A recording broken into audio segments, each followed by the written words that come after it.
তৃণমূলের লোকজন দিব্যি কাজ করছে, অথচ বিজেপি ও বিএমএস কর্মী সমর্থকরা কাজ পাচ্ছে না। দুর্গাপুরের ডিটিপিএস কারখানার সামনে কর্মী সমর্থকদের নিয়ে বসে পড়লেন দুর্গাপুর পশ্চিমের বিজেপি বিধায়ক লক্ষণ চন্দ্র ঘরুই। অভিযোগ, 4 নম্বর ইউনিট বন্ধ হওয়ার সময় যারা সেখানে কাজ করতেন কারখানার সম্প্রসারণের প্রাথমিক পর্যায়ের কাজে, তাদেরকে নেওয়ার কাজ শুরু করে কর্তৃপক্ষ। কারখানায় নিয়োগের ক্ষেত্রেও ওরা রাজনীতি। ধাপে ধাপে দুর্গাপুরে যে ডিটিপিএস কারখানা আছে তার যে 4টি ইউনিট বন্ধ হয়ে গেছে, এরপরে নতুন করে কাজ শুরু হয়েছে। কেন্দ্রীয় সরকার এর জন্য বেশ কয়েক হাজার কোটি টাকা বরাদ্দ করেছে কারখানা সম্প্রসারণের জন্য। অথচ এত কিছু করার পরেও কিন্তু বিএমএস এর যারা রয়েছেন তারা কিন্তু বঞ্চিত রয়েছেন। অভিযোগ যে তৃণমূলের যারা আছেন তারা কিন্তু নিয়মিত তারা চাকরি করছেন। যে সমস্ত সম্প্রসারণের কাজে যে কর্মী নিয়োগ করা হয় অস্থায়ী কর্মী, সেই অস্থায়ী কর্মী নিয়োগের ক্ষেত্রে তাদের অগ্রাধিকার দেওয়া হচ্ছে, অথচ বিএমএস এর যারা কর্মী সমর্থক তাদেরকে বঞ্চনা করা হচ্ছে। তৃণমূলের প্রায় 80 জন অস্থায়ী কর্মীকে কারখানা সম্প্রসারণের কাজে নিয়োগ করা হয়, আর বঞ্চিত রয়ে যায় বিএমএস কর্মী ও বিজেপি কর্মীরা। 19 জনকে নিয়োগের জন্য আর্জি জানানো হয় কর্তৃপক্ষের কাছে, কিন্তু তারা আজও বঞ্চিত। কেন এই পক্ষপাতিত্ব? যদি কাজ হারানো তৃণমূল কর্মীরা ফের কাজ ফিরে পায়, তাহলে কাজ হারানো বিজেপি বিএমএস কর্মীরা কেন কাজ ফিরে পাবে না? ডিটিপিএস কর্তৃপক্ষের বিরুদ্ধে এবার সরব হয়ে আন্দোলনের পথে বিএমএস বা ভারতীয় মজদুর সংঘ। লোক নিতে হবে বিএমএস থেকে যদি লোক না নেওয়া হয়, আগামী দিন আমরা বিশাল বড় আন্দোলনের মধ্যে আমরা যাব।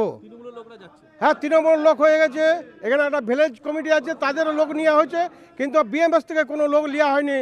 আমাদের সঙ্গে ম্যানেজমেন্টের কথা হয়েছিল যে 20 জন আমাদের নেওয়া হবে, তো ম্যানেজমেন্ট কোনো ধাঁধা করে আমাদেরকে সেই জায়গা থেকে বঞ্চিত করা হচ্ছে। ডিপিসি ম্যানেজমেন্ট বলেছিল 4 নম্বর ইউনিটে যে সমস্ত ছেলেরা কাজ করতো জব সাইডে, তাদেরকেই এইখানে নিয়োগ করা হবে। অথচ দেখা যাচ্ছে যখন আমরাও 4 নম্বর, আমি নিজে সিএইচপি মেনটেন্যান্সে কাজ করতাম, আমার কাছে গেট পাস আছে, আমরা ম্যানেজমেন্টকে তার লিস্ট দিলাম যে আমরাও 4 নম্বর ইউনিটে কাজ করতাম, কিন্তু আমাদেরকে কেন নেওয়া হচ্ছে না। দেখুন এটা আমার 4 নম্বর ইউনিটে আমি কাজ করতাম, তার প্রমাণ।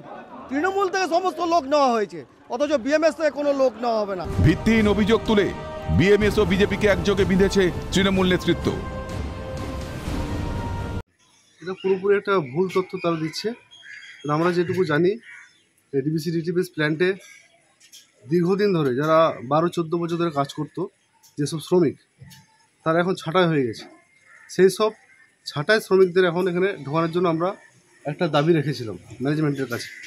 এখন প্ল্যান্ট বন্ধ হয়ে গেছে এবং যে কাটিং পেয়েছে তারা এখন লোক নিতে চাইছে না। আমরা ম্যানেজমেন্টকে চাপ দিয়েছিলাম এবং সেই চাপে 80 জন লোককে এখন নেওয়া হয়েছে, কিন্তু সেই 80 জন তো নতুন নিয়োগ করা হয়নি। দুর্গাপুরে একের পর এক শিল্প বন্ধ, অথচ সরকার ভাগ বাটোয়ারাতে ব্যস্ত।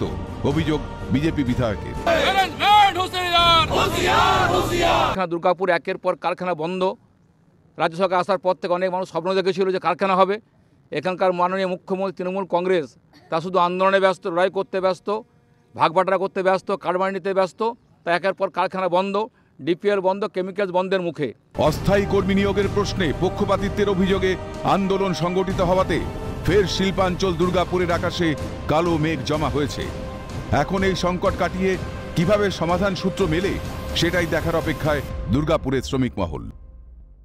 যেখানে দুর্গাপুরের বিধায়ক বিজেপির, যেখানে দুর্গাপুর বর্ধমান কেন্দ্রের যিনি সাংসদ রয়েছেন তিনি বিজেপির টিকিটে নির্বাচিত, অথচ আজ তারাই বঞ্চিত হয়ে থাকবেন, এটা হতে পারে না। কর্তৃপক্ষের ওপর লাগাতার চাপ বাড়াচ্ছেন তারা, এবং আগামী দিনে কাজ না হলে আরও বড় আন্দোলনে তারা সামিল হবেন। প্রয়োজনে কাজ বন্ধ করে দিতেও তারা পিছপা হবেন না বলে হুঁশিয়ারি দিয়ে রেখেছেন।